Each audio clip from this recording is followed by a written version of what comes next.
everyone. Welcome back. We had a viewer request to clarify some things about gods and deities and angels. And I was really keen to not bring my own opinions into it. So I began to channel some information about it. Um, and so I'm going to read you my notes from the notebook of what it was Gwyn that came and helped with it. So I'm going to tell you what Gwyn said, and then I will do maybe some cards to clarify, to dig down into what they said a little bit. So the questions that somebody wanted to know the answers to were, what makes a god or a goddess? Now, I wasn't really sure what they meant here. I didn't know if they meant like in the creation of them, how a god or goddess was created, or whether how they get that title. I don't know. The other question was, what is the difference between ascended masters, angels, deities, daemons, and gods? And yeah, I think that was generally the kind of gist of it. So big questions. And I know that Gwyn ap Nuith had said the other day that, to him, they were just all teachers, so you can call them what you like, basically, but, teacher is the thing that covers it best. However, he did give me some more information. So I've got my notebook here of what he said, and then we're going to ask some more questions. So,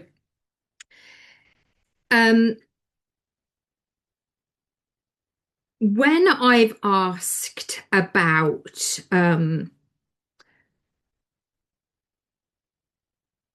who are gods and goddesses, or who are gods, goddesses, ascended marshals, masters, deities, all this sort of thing, who are they? Gwyn ap Nuith said they're you, with the exception of angels and true darkness. Everything else is you, either a reflection of you through what you need to know, or they were once, and this is where he sort of got around into what makes a god or a goddess. How did they become or a goddess, a god or a goddess? So he said that gods and goddesses were people who were deified, then the energy gave them more power. So he is effectively saying that most gods and goddesses at some point were a living being. I say being because not all gods and goddesses who became deified were human beings. So a really good example is Rhiannon and the Morrigan, who are now presented as goddesses. They were living people at some point. They are ancestor spirits that became worshipped, revered, deified, and that in itself, our focus of energy made them into a goddess. So we have, as humans, massively underestimated our contribution in to the energy that these teachers have. However, he caveated that with there are some gods and goddesses who were not human beings. He gave the example of Kali. He gave the example of many of the Egyptian gods, specifically to some of the Egyptian gods. He said that some were other beings from other worlds, But so we're therefore more aware of their energetic power in the first place than we were. Um, he says they're no more powerful than us, but they appeared that way to us if they appeared to us in a time where we did not realize how much power we have energetically to create them effectively. So there were other, specifically Egyptian gods and goddesses. Many of them were otherworldly beings. Some of them were human. Ptah, he was a human. Sekhmet was not. So there were otherworldly beings. Makes me think of the Cantina Bar in Star Wars. All these different beings, some human, some not. And some had greater powers, greater abilities than we gave ourselves credit for. And so they became deified. We worshipped them. We thought about them a lot. We directed our energy towards them. And that made them gods. However, they were just beings who had their own abilities before that, their kind of origin point.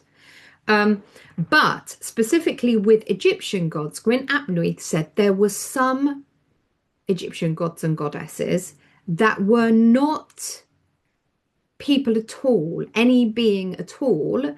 They were a story that then became a god because of the amount we retold it. So again, it's our energy creating something. So he specifically gave the example of Jeb and Nyx. So the earth god is kind of the Egyptian equivalent of Gaia, I guess. But he was a male, Jeb, and also Nyx, the sky goddess. He's saying that they were stories that we told in order to explain things, so like the stars in the sky, or the earth or whatever. And those stories contained important ancestral memories back from when we knew more, but we had lost that memory, in order to relate that information to us in a way that we could understand at the point we were at then. He was explaining there was some great regression in our knowledge, effectively. And those stories helped us understand the information we needed to, in future times, remember. However, in telling those stories and then in worshipping those deities that were effectively just stories, those beings were created by our own energy. So a really good modern day example of this is Satan. And not Satan, sorry, the devil, I should say. Saturn was, yeah, we'll deal with that separately. Satan and the devil are separate things. The devil is a really, really good example of that modern phenomenon. Effectively, he did not exist. He was made up by the Christian church in order to scare people into behaving and following their doctrines. However, the collective fear of that being, regardless of the fact that he did not exist, the direction of our energy, because we're so powerful, into that belief created him. And that type of being that is created purely from our intention, who didn't exist in the first place, is effectively just a ball of energy, like a plasma ball of our own energy. We've completely made it ourselves, but they then do exist because we've made them. They are called egregores. Okay. And another really good example of a good egregore is Father Christmas. Everybody believes in him. Everyone funnels that energy into him, and therefore he has become an energetic being. So you could contact him, channel him, whatever you wanted to do, if you wanted, because he exists, but he only exists. He's sort of a very, very thin being, thin type creature because he is only made from our beliefs. Now, fear is a really powerful thing, especially the amount of people, because of the spread of the Christian church, who believed in the devil, and therefore that egregore is more powerful. However, he is just an egregore. And so, I wouldn't worry too much about that. And he was giving, Gwyn was giving the example of Nyx and Jeb as being egregores. So that's really interesting. So what makes a god or a goddess is hugely diverse. Anything from, well, effectively, we have made them all. Anything from physically us, an ancestor spirit of a real living person who's then been deified, worshipped. The story has spread about them. We've directed energy into them. So we've made their spirit more powerful. Things that weren't, real people at all. And also otherworldly beings who had more or appeared to have more power than we realized we had in the first place. And then we've deified them and venerated them as a result. And in doing that, given some of our energy to them and made them more powerful. So, and he's saying to me, Gwyn's saying to me, and there's more, and there's more. Would you like to tell me what the more is? Right. Okay. So, he wants to talk about the exception, the angels and the darkness. Now, so angels and true darkness, not the devil, because he's an egregore. So angels and true darkness, he said, are symbiotic creatures to humans. We have a symbiotic relationship with them. So he's saying there's good symbiotic relationship, which is with the angels, and there's bad symbiotic relationships with the true darkness in the sense that they can be predatory, parasitical, but we would also, in some cases, refer to those entities as gods. So it's really important that you understand that what makes a god or a goddess is hugely diverse.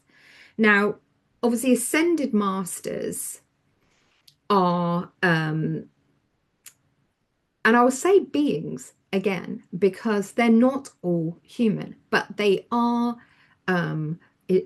living physical beings. They're people that were, humans or another type of living being who became enlightened, and then in their when they went into spirit, they were able to choose to help and guide other people.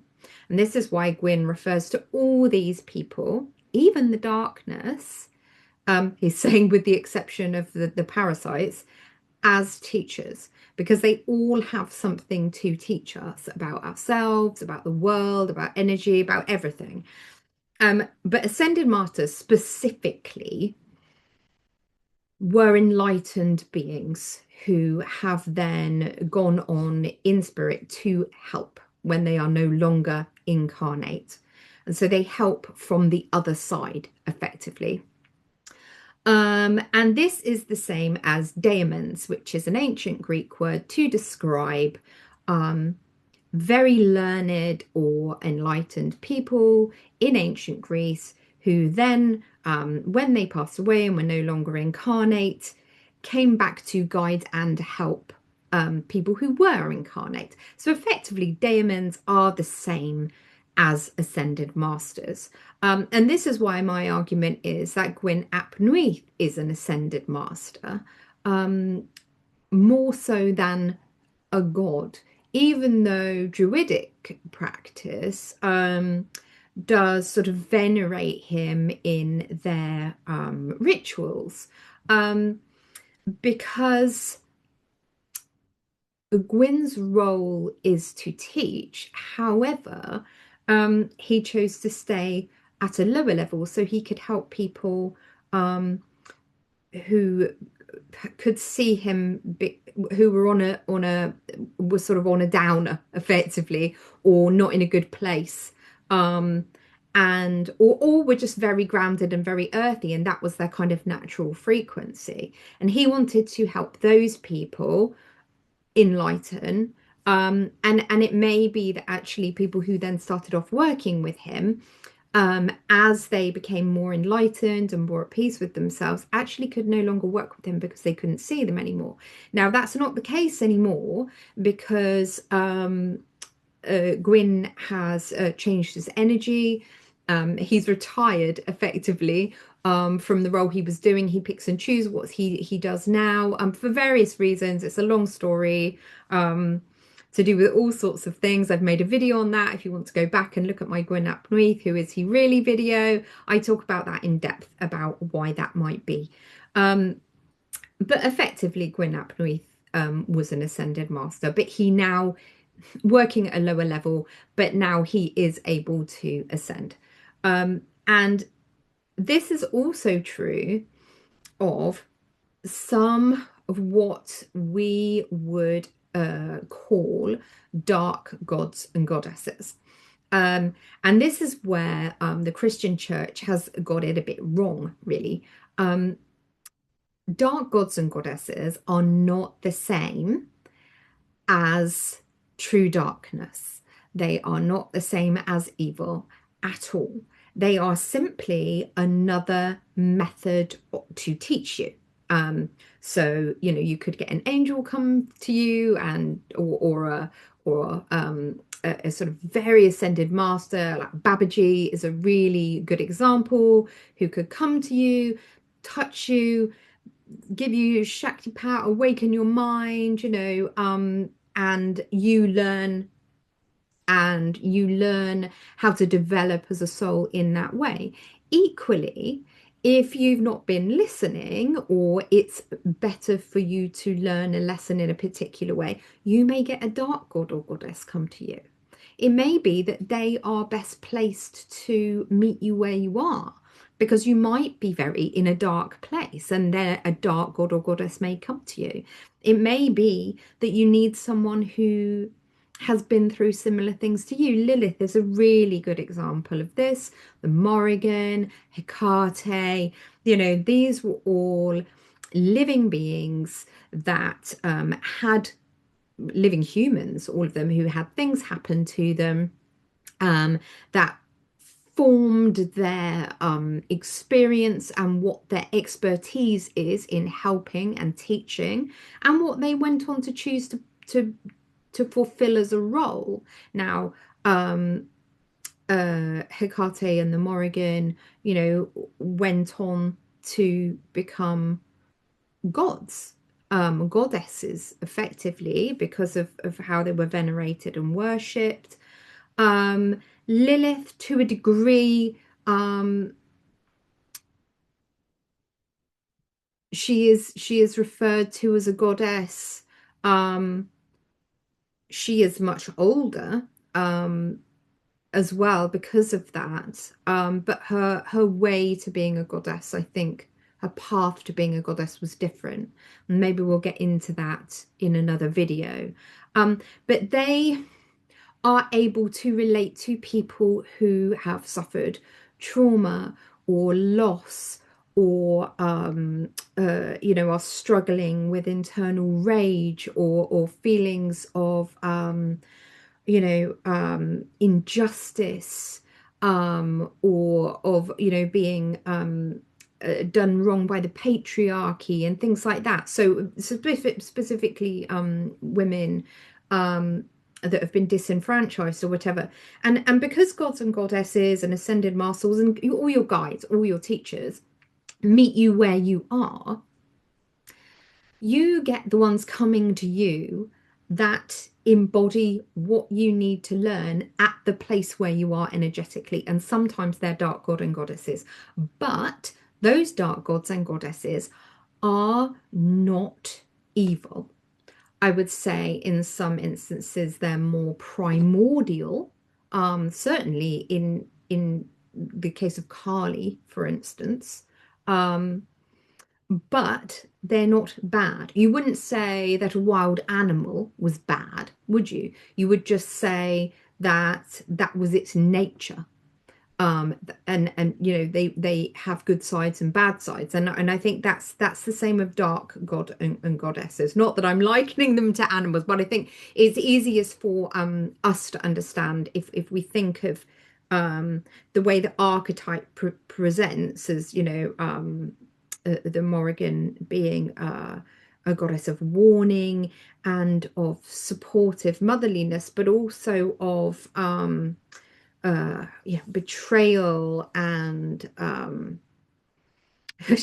disloyalty and you know, fed up with people fighting all the time. And you know, so and so but what Gwyn was saying is the way to discern between that and true darkness is the way it makes you feel. You know, your head needs to not be connected at all in the decision making, because, you know, trickster spirits and things who are just having a bit of a wind up and a bit of a joke with you will sometimes present as other beings in order for you to recognize them. You know, they can change the way they look and they can change the way they sound. Um, However, they can't change the way their energy makes you feel. And so, for instance, if someone turns up and, you know, in my sphere and says it's Gwyn ap Nuith, well, fine. But if I don't feel love and calmness and protective support when I'm speaking to that being, that teacher, I know that's not him. Um, and a really good example of this is I once had some contact with an entity, and I still don't know who that entity was, but it was extremely dark. And it was, I don't, yeah, I mean, I don't know if it was true darkness or it was there just to uh, teach me a lesson. I was at a point where in my development, in my spiritual development, where I didn't know where my path was going to go, whether I was just more suited to dealing with dark gods and goddesses, because Gwyn was my teacher, um, because people associate him with darkness because he's the dark man of the tour and wild hunt and this sort of thing, but not always the dark man of the tour. It's sometimes somebody else. Um, or whether I was happier working in purely in the light or somewhere in between. And I didn't know.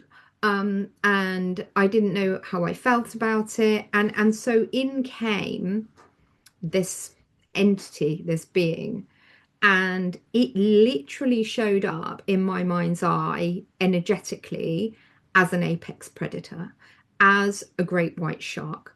I could see its energy physically manifesting as a great white shark. It and my energy perceived extreme threat. Um, I felt extremely uncomfortable and threatened. And it's that sort of subtle, or not even subtle in that instance, sometimes it's much more subtle than that, but that sort of discomfort when a being comes in, that tells you whether or not they're for you, whether or not they are the darkness that works for the light or dark. And that's the best way of telling is what does your instinct tell you?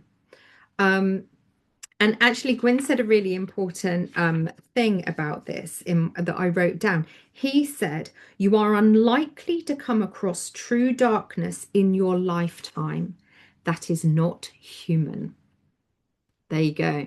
So most of you won't ever meet true darkness unless you're very unfortunate, you're dabbling in things you shouldn't be, you find yourself in a very unusual situation. Gwyn is saying most people, they will just meet dark teachers that are there to either teach them something that they wouldn't learn if it was a light teacher that came, or in my case, came to make a decision for me. So this dark being came to me, and I realized that I could not work with dark beings because I felt so physically uncomfortable with this being that I could not abide working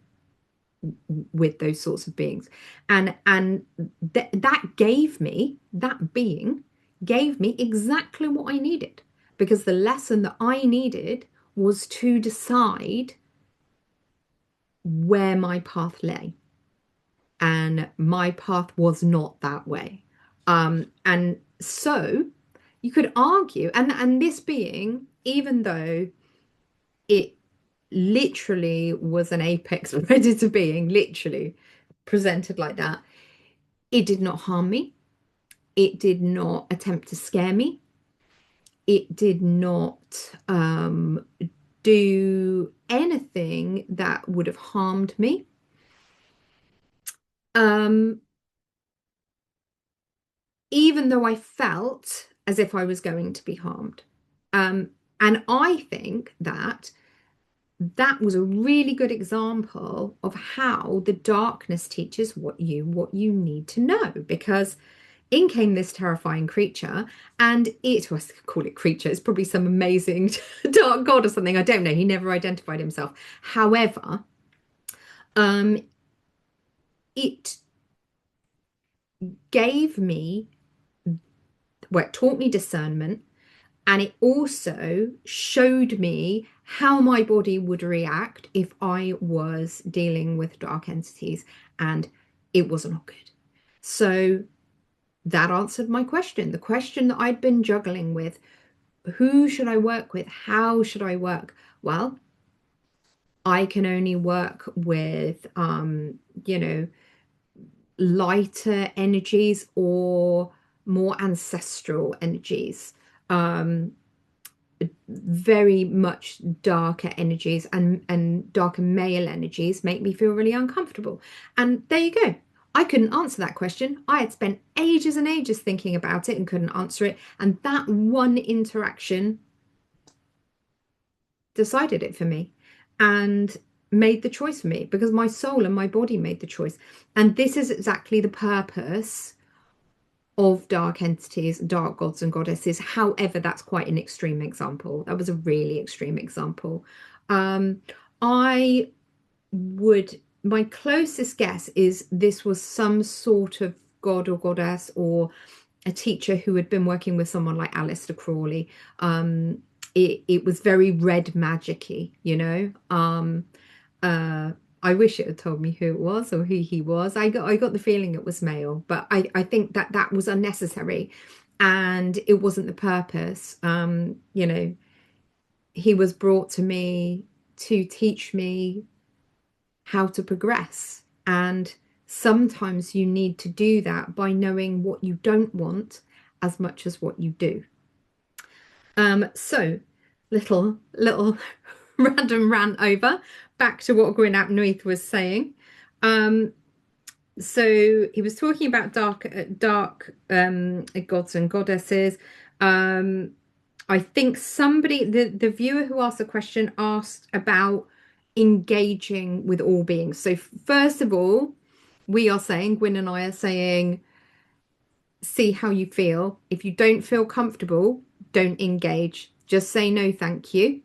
Don't feel obliged to interact if it makes you feel uncomfortable.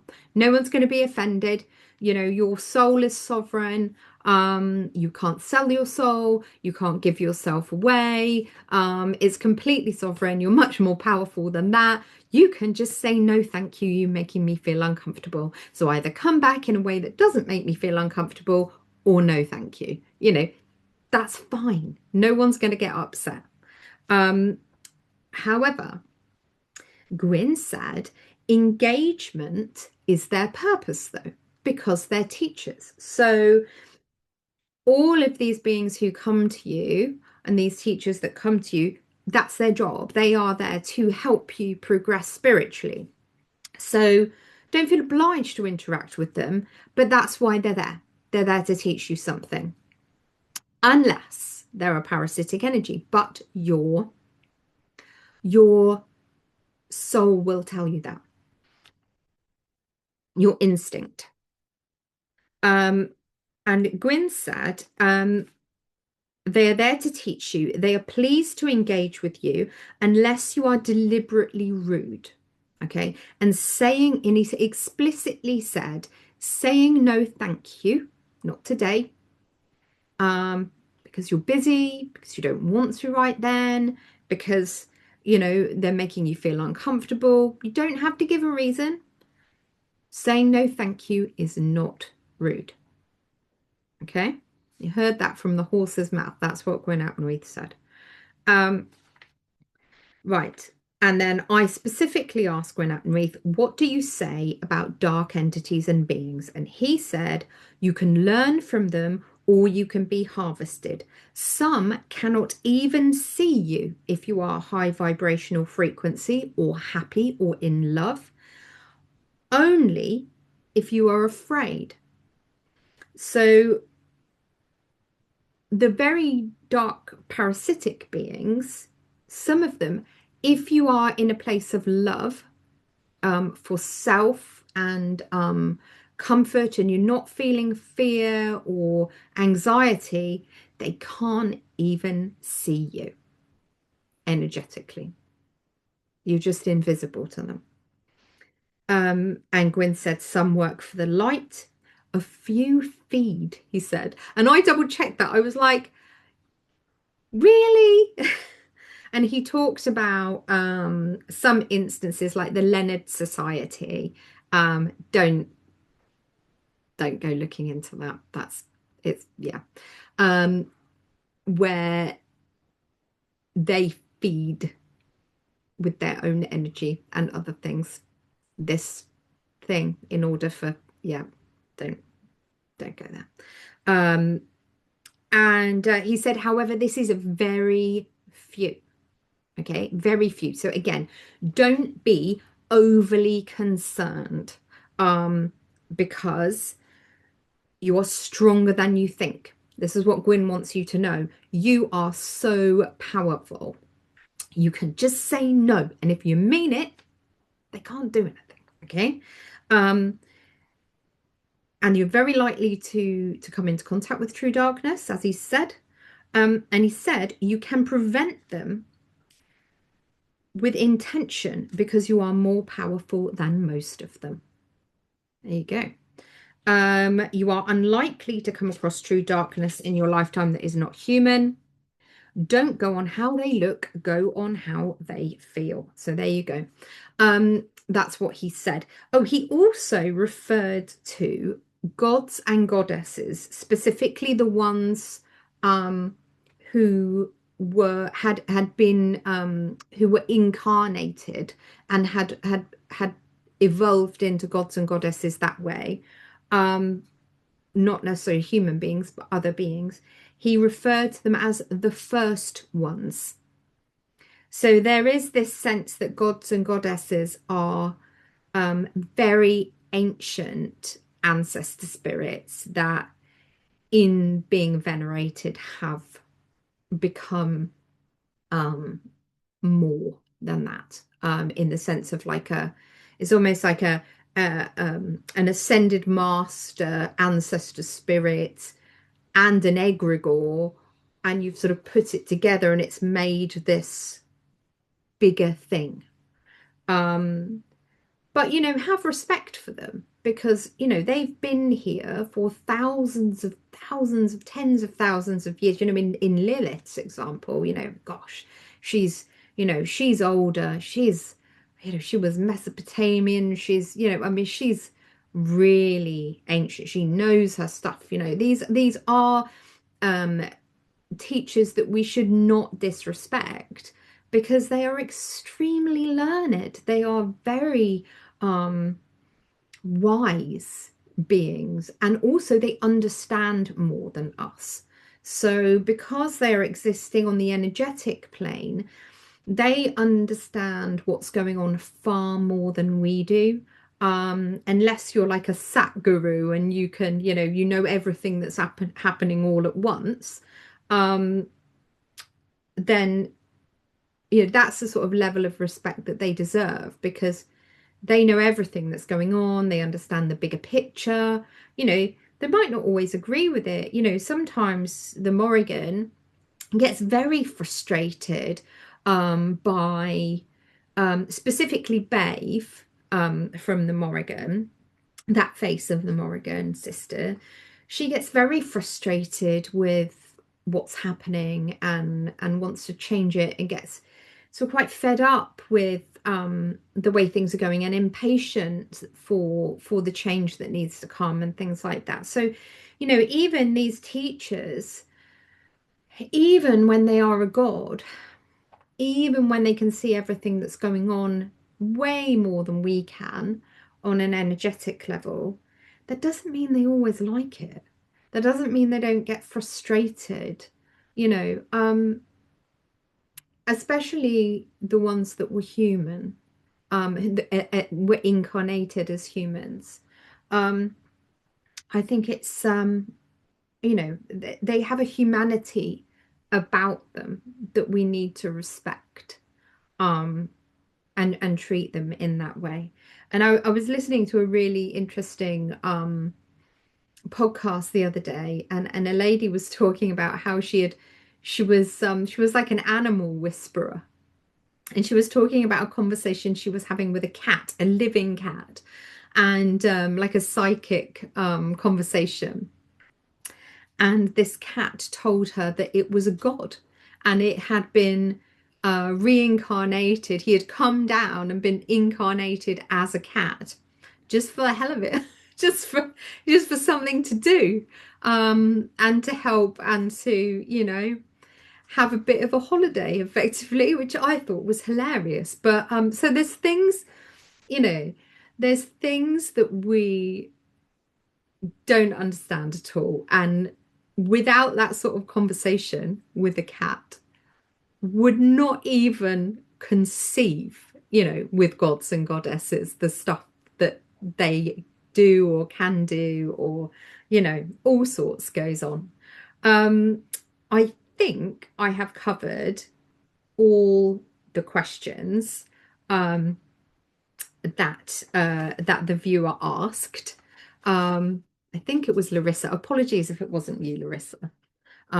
But thank you. So I'm going to ask some questions of the cards now, just to see if we can dig down a little further into it. I've not brought into this at all what I personally think, because I didn't want to go off piste at all, other than bringing in my own experiences. I wanted to ask someone who would know, like Gwyn. I trust him to tell us how it is. He's very straight talking. So right, let's ask the cards now. When I picked out some cards for this, some really weird ones came out. I mean, my lovely new deck is out. I've got to show you that. That's amazing. And the Wildwood Tarot, which didn't surprise me at all. However, some of the cards that wanted to speak about this were the most random cards. Hang on, I'll show you. The Tapping Solution Daily Guidance by Jessica Ortner. These are like, what's it called? EFT, Emotional Freedom Therapy cards my mum bought me that I never used. However, maybe there's some cards in there that have the right sort of answers. I don't know, but this is what Otherworld said to use. So okay, so is there anything, cards?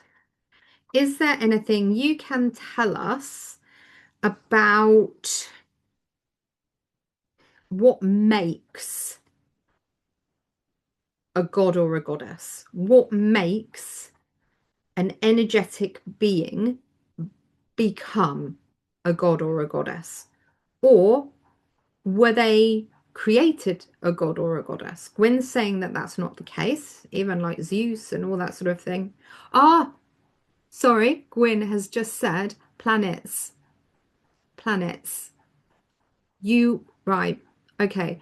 This weird tangent he's gone off at. Planets and stars and moons, but mainly planets and stars, he says, have consciousness. We're going way off piece here. And they can speak to us and we will call them gods.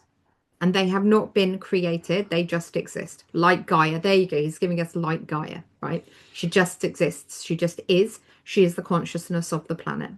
And he's saying that all the other planets and stars are like that as well. So kind of like when we, do astrology and we have fixed stars and minor asteroids and all the personalities of these different things,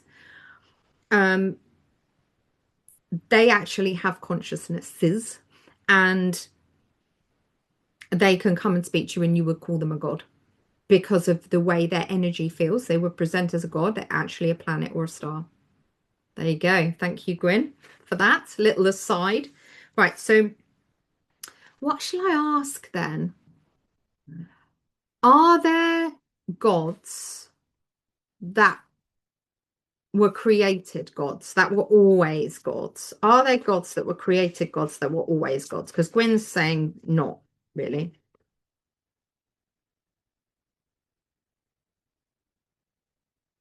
Hang on, there's chaos going on with the cards. Are there gods that were always gods, that were never anything else other than a god? Are there gods? There's one.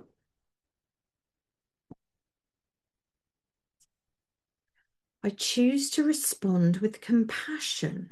What's on the back of it? Responding with empathy. I pause before reacting. I center myself. Everyone is doing their best in children's right. I don't understand that. Ah, but the card underneath it is I give myself credit for the progress I've made. I choose to respond with compassion. So, okay, what on earth does that mean then? I am courageous is the underlying card. This shows a path. I'd say no. I'd say no.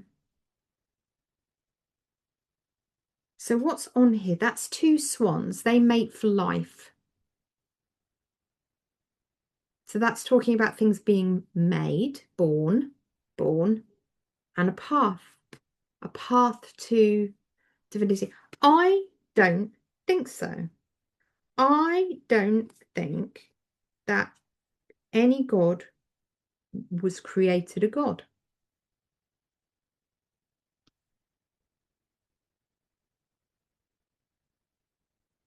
Let's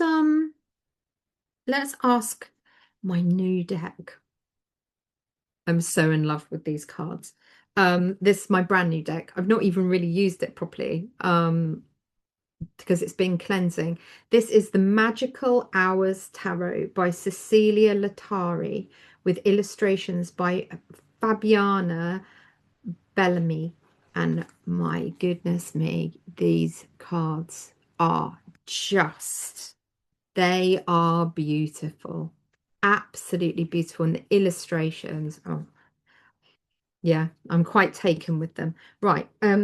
Are there any gods cards that were born, came into existence as gods? They didn't start off as anything else. They were literally just gods.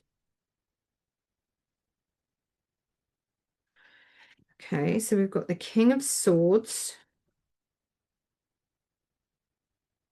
the Three of Wands. That's planning, strategy. Ah, okay, we've got kings. We've got kings. We've got two kings.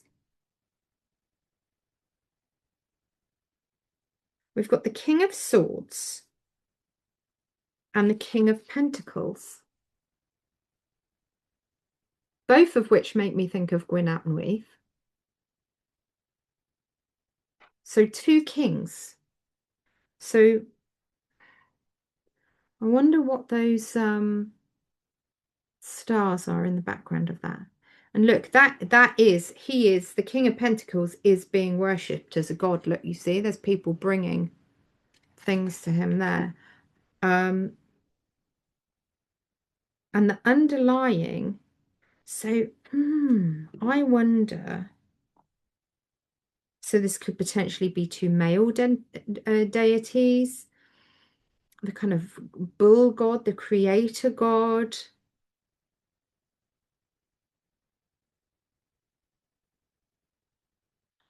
Oh,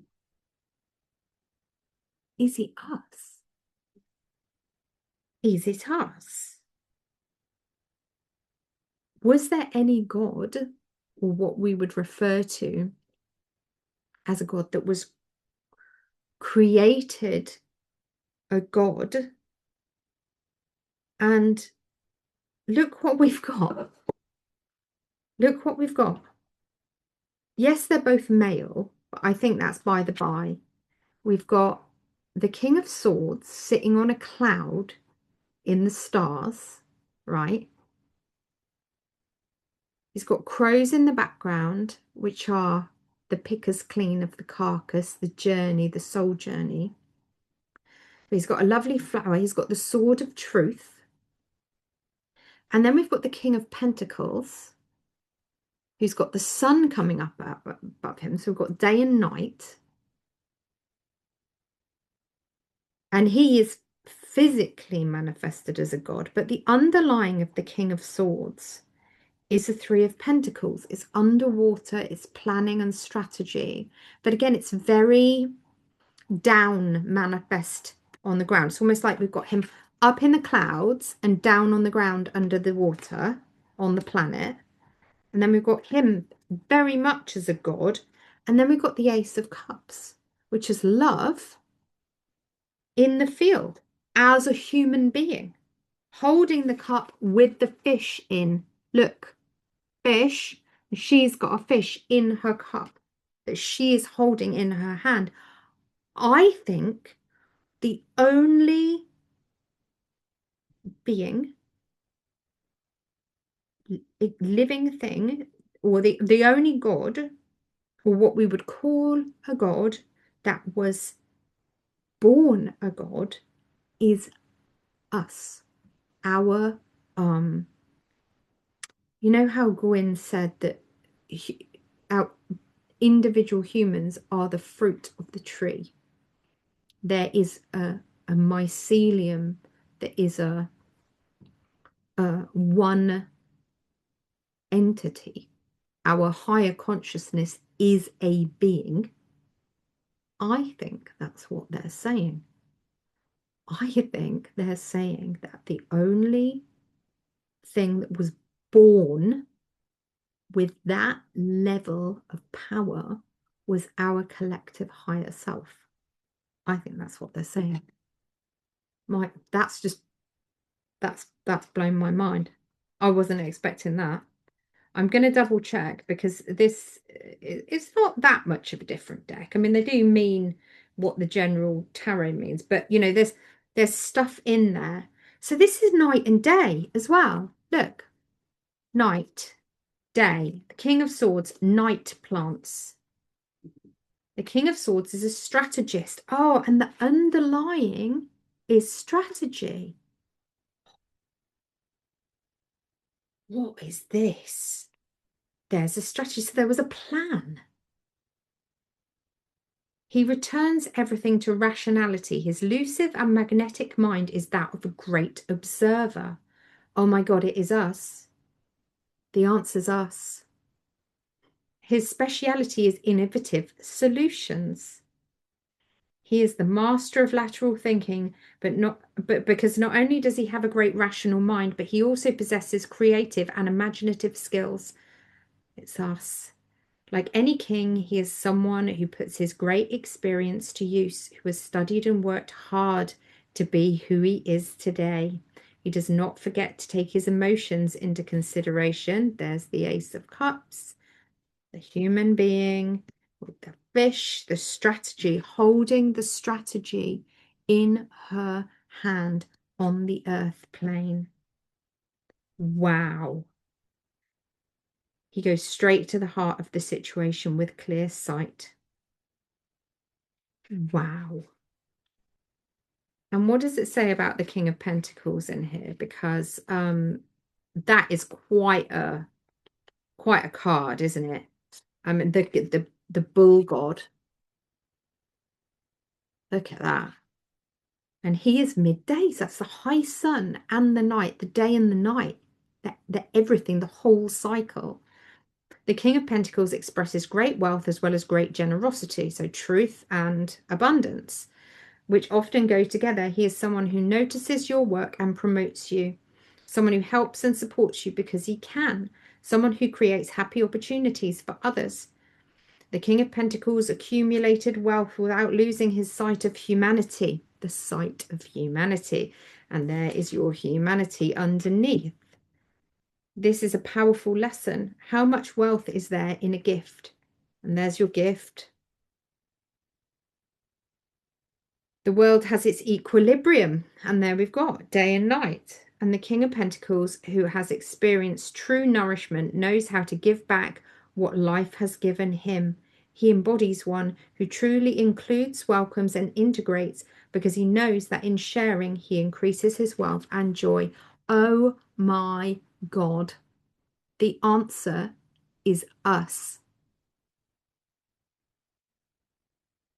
Blown my mind. Okay. Wow. Thank you, new cards. Um, oh, I've completely lost my train of thought now. My mind's so blown. Okay, that's that. What were the other questions? I'm having to look them back up. Okay, so the only god that was created a god was our highest selves being our, what are we? Collective mycelium entity that we are. Um, right. Okay, let's ask okay, what is the difference between okay, no, let's ask about angels because Gwyn said that they had a symbiotic relationship with us. Okay. What is the nature, when need some water? I'm all discombobulated now. Um, what is the nature of um the symbiotic relationship with the angels? Oh my God, I've just had a complete realization that the angels and the true darkness that he said was the other thing that was not at all like gods or ascended masters, whatever. I was I was recently doing symbiotic relationships with one of my sons in his science class because one of mine's home ed and the other one's not. And uh they were talking about parasitic symbiotic relationships, and that's the dark. So only one side gets the benefit, and that's the dark, the true dark. So what is the nature of the symbiotic relationship between mutual, I heard, mutual symbiotic relationship between us and angels?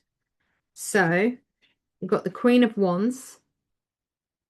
She creates. Look, she's got a black cat. She's got sunflowers. Sunflowers grow to great heights.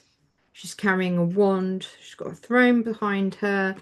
I mean, to me, that says that the nature of the symbiotic relationship between us and angels is that we get growth and acquire um, awareness of our own abilities through the black cat. It makes me think of the magician.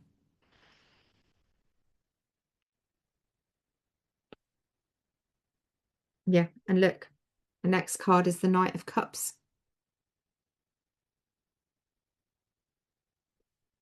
bringing the love.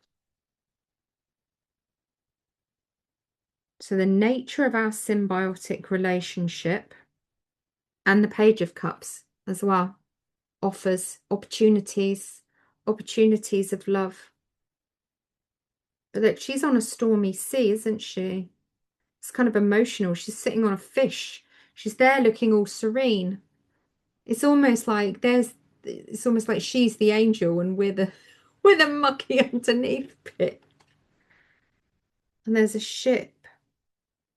And she's got a it's either a magnolia or a lotus in her hair. And look, she's got that fish again. Do you remember they were trying to use the fish as a symbol, the goldfish as a symbol for the strategy of our higher collective self being. Um, so the symbiotic relationship between us and the angels, they're aware of the strategy. It's like they're friends with our the big being that is human souls in one big ball. And they are taking part in this strategy of this bigger being that is us. They're helping keep it on an even keel as it's sort of going along. Because look, she's sitting on the fish. So they're along for the ride. Interesting. There's lots of movement. You know, she's on the horse as well. And then the Ten of Cups. And look, the fish are in the cups again. So it is a mutual symbiotic relationship because there's three there. There's us, there's our higher self, great big mycelium being, the ball of human souls, and then there is the angels. And they're all working together. But okay, maybe I should ask a different question. What's the underlying? The underlying is the Ace of Pentacles, gift of abundance, and another very angelic looking being there. Um, there's a vibe with that Ace of Pentacles and that Ten of Cups about the angels caring about the earth as well as us, about the planets and the consciousnesses of the planets as well. Because look, she's like an angel. She's bringing the abundance, but she's in this beautiful field of flowers. This Knight of Cups that represents what the angels bring to us. She's bringing a blossoming flower. So this is very much answering what the angels bring to us. They're in on the strategy of our higher being. They're aiding it, they're assisting it. But there's this element of they're sort of partly responsible for the planets as well. Let's ask, what do the angels get out of the symbiotic relationship with us? What do the angels get out of the symbiotic relationship with us? What do the angels get out of it?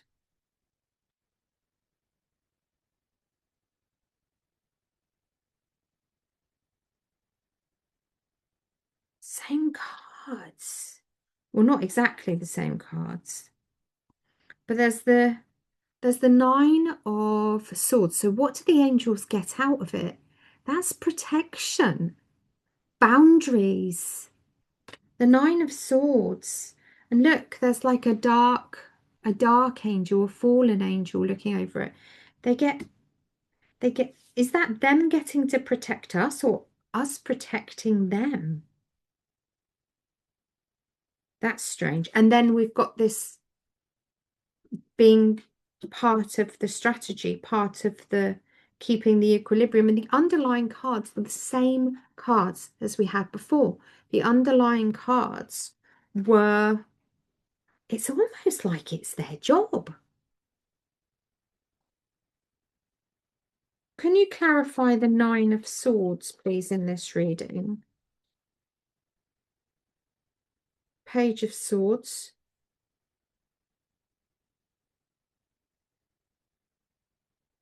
And the Hierophant. It is. It's their job. It's their job.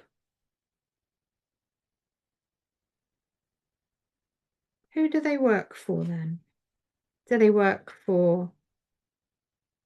It's their job. It's their job to look after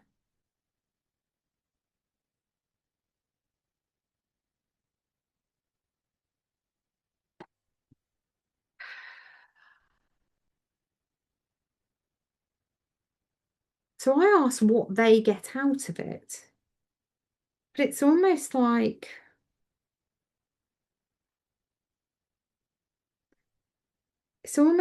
they protect us.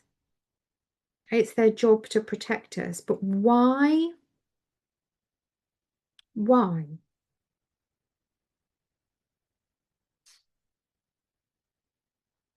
Why is it their job to protect us? Why? Why? Why are they helping our higher being creature thing? We've got to find a better word for a collective consciousness. Why are they doing that?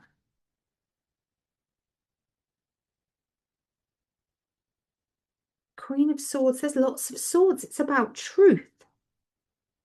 Loads of swords. Page of Swords, Nine of Swords, truth, words. Got the Queen of Swords, and she's got eyes on her hands. And who else did? The Hierophant. Look at that. The Hierophant with the eyes there. Why? And there's a little bird. It's a messenger. And look at that. The Knight of Swords. I mean, that is an angel, isn't it? But that's like the angel of truth and defense. Why? Why do they work? Why? It's not really answering why they work for the collective consciousness. Or maybe this isn't the collective consciousness. Maybe the Hierophant here is someone even above our collective consciousness. The big Kahuna burger.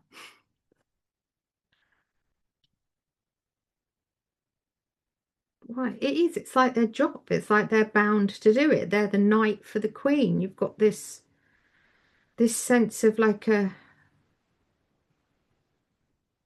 they're almost like tasked with looking after the children for the parent. But why? It's not answering why. Why? Why are they? Why? Why are they bound? Can Five of Swords. Look at that. It's almost like they're holding the door for us. All these swords, Six of Swords, Seven of Swords, truth. Six of Swords is enabling the journey, the leaving. Seven of Swords.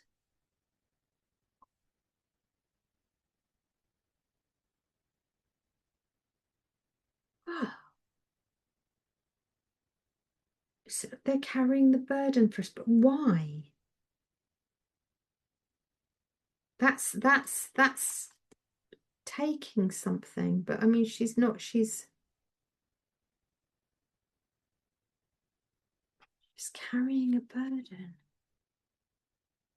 Why? Why do angels have skin in the game? Why? Yes, it's their job, but why is it their job?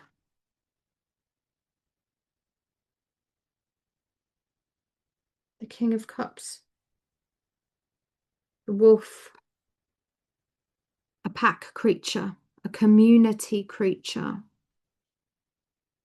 holding a beautiful magnolia, spring flower, blossoms before the leaves come out, doves of peace. He's in a boat, so it's like a journey. Right, I'm going to read that card, that King of Cups card, because King of Cups is like love, an emotionally mature man. He's having a nice cup of tea in that picture. I don't think, right, Twilight. Yes, there's this liminal. They're working in the liminal, but I said why? Why have they got skin in the game? And this was the answer. The throne of the King of Cups is floating above the water, so he's above. They're above our manifested states. He's in the sea without a landing place. Well, that sums up angels quite well, doesn't it? On one hand, this indicates a great ability to stay afloat since he knows his emotions and therefore knows how to handle them. This card can refer to someone practicing as a psychologist or therapist. Angels are our therapists. Yeah, but we were asking why, what they get out of it. But on the other hand, it suggests a certain instability. How well does he really know his emotions? And and how much is he able to really get in touch with what he feels? I see the King of Cups as someone very willing to listen to other people's stories, but not very in touch with what he feels himself. There are people, especially if they work in caregiving, who are at a loss when they have to take care of their own selves. Remember, wanting to master all emotions doesn't always allow us to really get in touch with them. We have to take the risk of swimming in the sea and its depths to really get to know the tides. So the angel's skin in the game, basically, is they they what to say, survive, live on love and and it's almost like what charges them back up, love and light, and but they can't make it themselves. It's almost like like I guess like a fear, and Gwyn put them together, didn't he? He put angels and dark entities together in one category and called them symbiotic creatures. Um,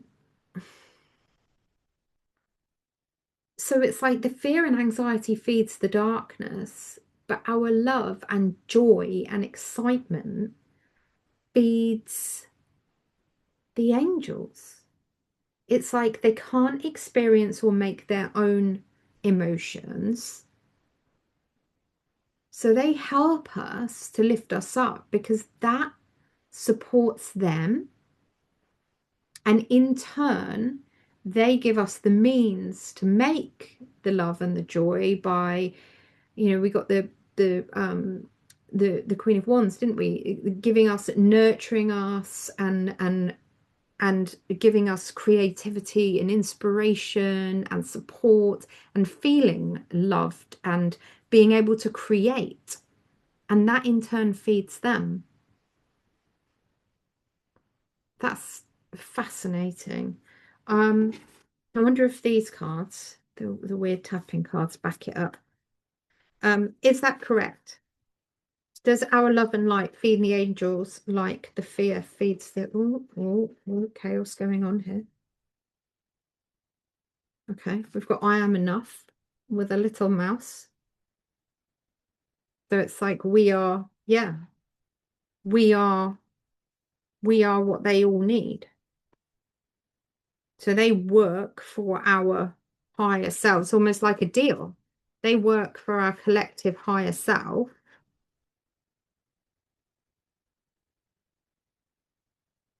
and in return, they get they get sustained. God, they must be a bit hungry at the moment with everything going on in the world. God, well, apart from us, obviously, we're sustaining angels over here in our little corner. There you go. Look, I am safe. They're nurturing us. Clarity is on his way. There's the rainbow and the windmill. The wind turns the sails. We power the angels. They rely on us, and that's why they help us. Because I don't want to use the word host. We're their host because we're not. They're not they're not living on us. That's a bit of a grim analogy, but they need us. They need us. But in turn, we need them. It's a really good working relationship. Um, and like the opposite of what the darkness does. How fascinating. Well, there you go. Reader questions have taken me to a place of blown mindage.